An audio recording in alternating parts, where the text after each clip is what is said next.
नमस्कार। आज की कहानी है किराए की बेटी। बनारस की तंग गलियों के बीच एक गली सफेद रोशनी से नहाई हुई थी। एक पुराना कोठीनुमा मकान दुल्हन की तरह सजा हुआ था।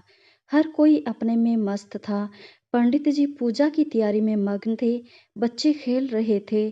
सजी धजी महिलाएं आपस में एक दूसरे को अपने गहने और साड़ी दिखाने में मशगूल थी। तभी एक सुंदर सी रोबदार महिला वहां पहुंची और चिंता जताते हुए बोली बच्चों से, अरे तुम लोगों ने शेखर को बुलाया कि नहीं? भागकर जाओ और जल्दी से शेखर को बुला कर लाओ। मुहूर्त निकला जा रहा है। तभी एक सुंदर युवक पीला कुर्ता सफेद पायजामा पहने हुए आंगन में पहुंचा। माँ, आपका शेखर हाजिर है, कहते हुए उसने माँ के गले में बाहें डाल दी। माँ ने बड़े प्यार से शेखर को देखा और बोली, कितना सुंदर लग रहा है मेरा बेटा। इसे काला टीका लगा दो, नहीं तो किसी की बुरी नजर लग जाएगी। आज शेखर की शिखा के साथ शादी है। बड़ी धूमधाम से दोनों का विवाह संपन्न हुआ। शिखा की सास तो शिखा जैसी सुंदर और सुशील बहू पाकर धन्य हो गई और शेखर का हाल तो ऐसा था कि उसे शिखा को प्यार करने के लिए 24 घंटे कम पड़ रहे थे। उसे लगता कि शिखा बस सारा टाइम उसके पास ही बैठी रहे। शिखा को ये सब देखकर लगता जैसे सारा जहां उसके आंचल में सिमट आया है। शिखा और शेखर के दिन रात प्यार की सरगोशियों में गुजरने लगे। एक हफ्ता कैसे बीता पता ही नहीं चला। कुछ ही दिन बाद शिखा के भाई और पिताजी शिखा को लेने आए तो शेखर का मन शिखा को छोड़ने के लिए तैयार ही नहीं था। शेखर बेचैन होकर शिखा से बोला, यार मैं तो तुम्हारे बिना एक पल भी नहीं रह सकता। तुम कुछ ऐसा जुगाड़ करो कि हम एक साथ तुम्हारे मायके जाएं और तुम मेरे साथ ही लौट आओ। शिखा का हाल भी शेखर जैसा ही था। वो भी शेखर से दूर नहीं रहना चाहती थी। अगले दिन शिखा ने हिचकिचाते हुए माँ से कहा, माँ वो दरअसल मुझे कुछ जरूरी काम है, इसलिए मैं सोच रही थी कि मैं शेखर के साथ मायके जाऊं और 2-3 दिन वहां रहकर उसके साथ ही वापस आ जाऊं। माँ बहू के मन की बात समझ रही थी, इसलिए मुस्कुराते हुए बोली, अच्छा ठीक है, मैं तुम्हारे पिताजी से बात कर लेती हूँ। फिर माँ ने शिखा के पिताजी से कहा, दरअसल कल हमारे यहाँ पूजा है, इसलिए पूजा के बाद शिखा को लेकर शेखर इलाहाबाद पहुंच जाएगा। उधर 2-3 दिन रहकर संगम स्नान भी कर लेंगे और वहां से साथ वापस ही आ जाएंगे। शिखा के पिताजी ने हामी भरते हुए कहा, ठीक है, शेखर भी आएंगे तो हम सबको अच्छा लगेगा। शिखा के पिताजी उसी दिन शाम की गाड़ी से वापस चले गए। दूसरे दिन शिखा और शेखर को निकलना था। शेखर अपनी नई कार से ससुराल जाना चाहता था, पर माँ का मन नहीं था। फिर भी बेटे की खुशी के लिए उन्होंने हाँ भर दी। शादी के बाद दोनों पहली बार इस तरह जा रहे थे। लाल रंग की साड़ी और ढेर सारे गहनों से सजी शिखा बहुत प्यारी लग रही थी। रास्ते में शेखर उसे बार बार देख रहा था। दोनों अपनी मस्ती में दुनिया से बेखबर चले जा रहे थे। तभी सामने से एक अनियंत्रित ट्रक तेजी से आया। जब तक वो दोनों कुछ समझ पाते, एक तेज आवाज के साथ सब कुछ शांत हो गया। आंख खुली तो दोनों ने खुद को हॉस्पिटल में पाया। शिखा पट्टियों से बंधी लेटी हुई थी। पास में परिवार के सभी लोग थे। माँ बोली, ईश्वर की कृपा है कि इतने भयानक हादसे के बाद भी तुम दोनों बच गए। शिखा के पैर में फ्रैक्चर हो गया था, इसलिए 3 महीने वो बिस्तर पर रही। इस दौरान शिखर और माँ ने उसकी बहुत सेवा की। उसके बाद सब सामान्य हो गया। शादी के 3 साल बाद भी जब शिखा की तरफ से कोई खुशखबरी नहीं मिली तो माँ कुछ अधीर सी होने लगी। माँ के कहने पर दोनों डॉक्टर से मिले और उन्हें बहुत सारे मेडिकल टेस्ट कराने पड़े। सारी रिपोर्ट देखने के बाद डॉक्टर ने कहा, लगता है शिखा को कभी गहरी चोट लगी थी, जिसकी वजह से वो अब मां नहीं बन सकती। डॉक्टर की बात सुनते ही दोनों जैसे जड़ हो गए। डॉक्टर ने दोनों की मनस्थिति को समझते हुए कहा, परेशान क्यों होते हो? आज मेडिकल साइंस इतना आगे बढ़ गया है कि कोई भी स्त्री मां बनने का सुख ले सकती है। आपको ऐसी कई सरोगेट मदर मिल जाएगी जो आपके बच्चे के लिए अपनी कोख किराए पर दे देगी। डॉक्टर की बात सुन एक उम्मीद लिए शेखर घर वापस आया और सबसे इस बारे में बात की। बाकी लोग तो राजी थे, लेकिन माँ को इस बात से सख्त ऐतराज था। माँ ने गुस्से में कहा, साइंस ने तो आज माँ और ममता दोनों को बेच दिया है। अरे, वह हमारे वंश का थोड़े ही कहलाएगा, उसमें किसका खून होगा, किसके संस्कार आएंगे। माँ ने एक सांस में कई प्रश्न पूछ डाले, साथ ही ये ऐलान कर दिया कि हमारे घर में यह सब गलत काम नहीं होगा। माँ के इस फैसले ने उन दोनों की उम्मीद पर पानी फेर दिया। दोनों अब बहुत उदास रहने लगे। शेखर अब शराब पीने लगा था, ऑफिस से घर देर से आने लगा था। शिखा से शेखर की ऐसी हालात देखी नहीं जा रही थी, लेकिन वो चाहकर भी कुछ नहीं कर पा रही थी। फिर एक दिन डॉक्टर का फ़ोन आया। उन्होंने बताया कि वो एक ज़रूरतमंद औरत को जानते हैं जो उन्हें अपनी कोख किराए पर दे सकती हैं। डॉक्टर के फ़ोन से मानो दोनों को नई ज़िंदगी मिल गई। शेखर थोड़ा हिचकिचा रहे थे, लेकिन शिखा ने फैसला कर लिया था कि वो मातृत्व के इस सुख को हासिल करके रहेगी।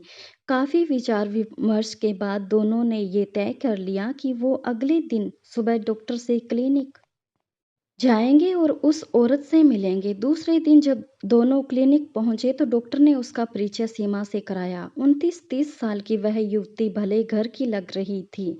शिखा, ये है सीमा जो आपके बच्चे के लिए सरोगेट मदर बनने को तैयार है। और डॉक्टर की बात बीच में ही काटते हुए शिखा बोली, डॉक्टर, मैं इनसे अकेले में बात करना चाहती हूँ। ज़रूर, ज़रूर। आप दोनों बातें कीजिए, तब तक मैं शेखर से भी बात कर लेता हूँ। सीमा के पास बैठते ही शिखा ने उससे एक साथ कई सवाल पूछ डाले। सीमा, आपके घर में कौन-कौन लोग हैं? आपके बच्चे कितने हैं? आपको क्या आवश्यकता पड़ी जो आपने यह फैसला किया? सिर झुकाए बैठी सीमा ने बुदबुदाते हुए कहा, मेरे घर में पति और एक 10 वर्ष का प्यारा सा बेटा है। मेरे पति एक प्राइवेट कंपनी में नौकरी करते थे, मगर कंपनी घाटे में जाने के कारण कर्मचारियों की छंटनी कर दी गई, जिसमें हमारे उनका भी नाम आ गया। छोटी नौकरी और जिम्मेवार ज़्यादा होने के कारण हमारे पास कुछ भी जमा पूंजी नहीं है। नया कारोबार तथा नया जीवन चलाने के लिए पैसा तो चाहिए ही। बेटी की पढ़ाई भी मुश्किल में आ गई है। मैं डॉक्टर साहब के घर के पास ही रहती हूँ। इनसे हमारे दुख छिपे नहीं हैं। उन्होंने ही आपके बारे में बताया और मुझे व मेरे पति को बहुत समझाया।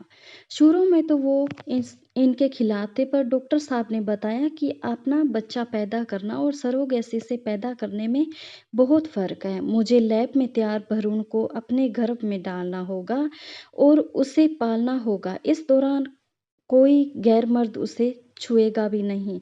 इसमें केवल मुझे शारीरिक तकलीफ होगी और बदले में 2 लाख रुपए मिलेंगी, जिससे हम नया काम शुरू कर सकेंगे। सिर्फ 9-10 महीनों में हमारा जीवन दोबारा पटरी पर आ जाएगा।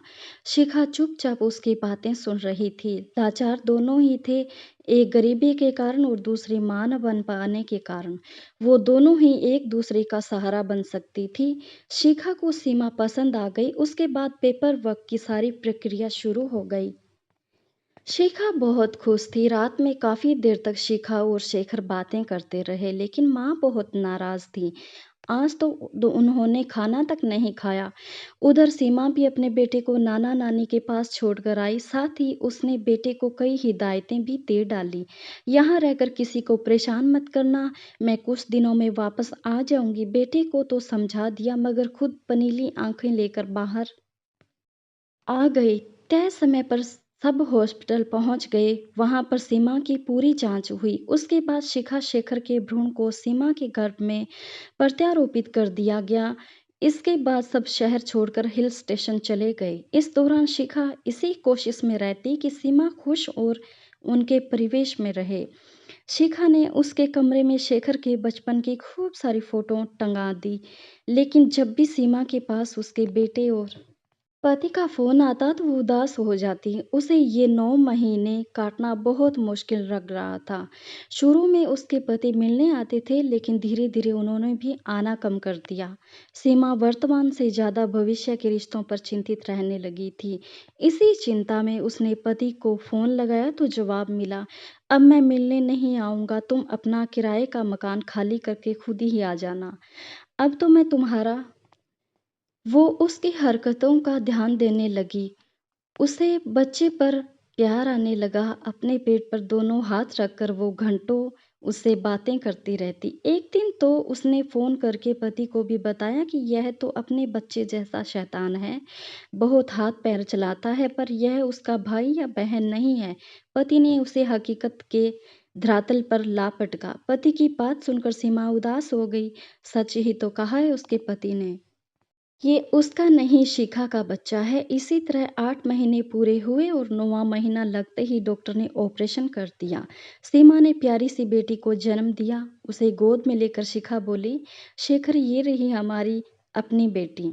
बिल्कुल तुम पर गई है। हम 9 महीनों में सीमा भूल गई थी कि ये उसका बच्चा नहीं है। उन दोनों को ऐसी बातें करते हुए देख सीमा को कतई अच्छा नहीं लग रहा था।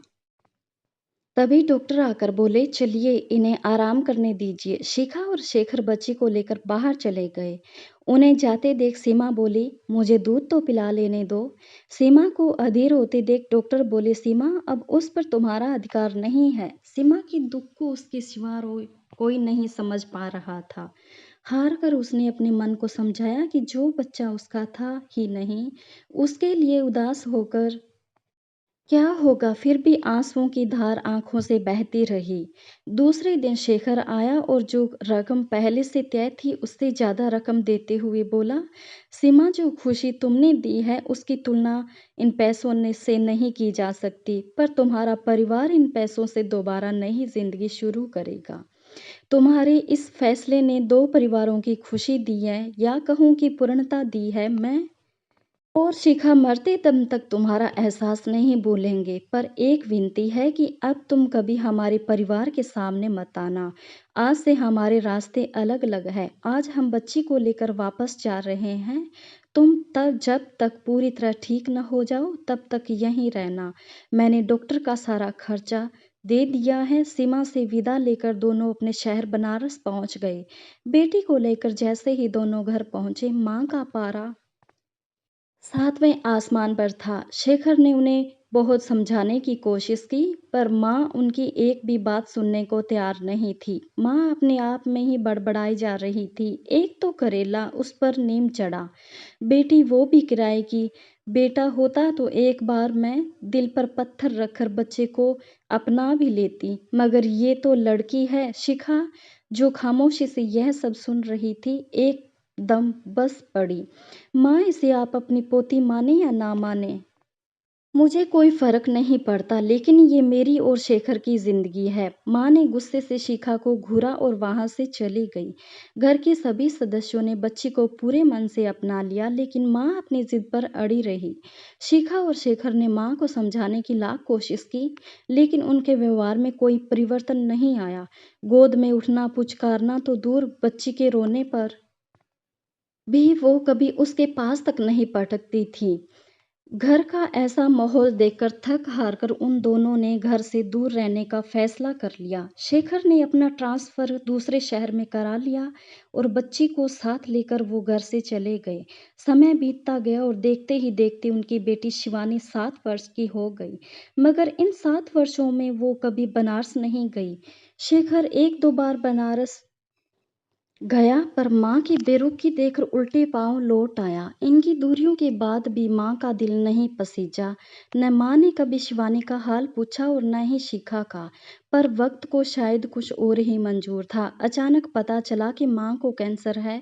बनारस में डॉक्टरों ने जवाब दे दिया, इसलिए जिद करके शेखर माँ को अपने पास ले आया।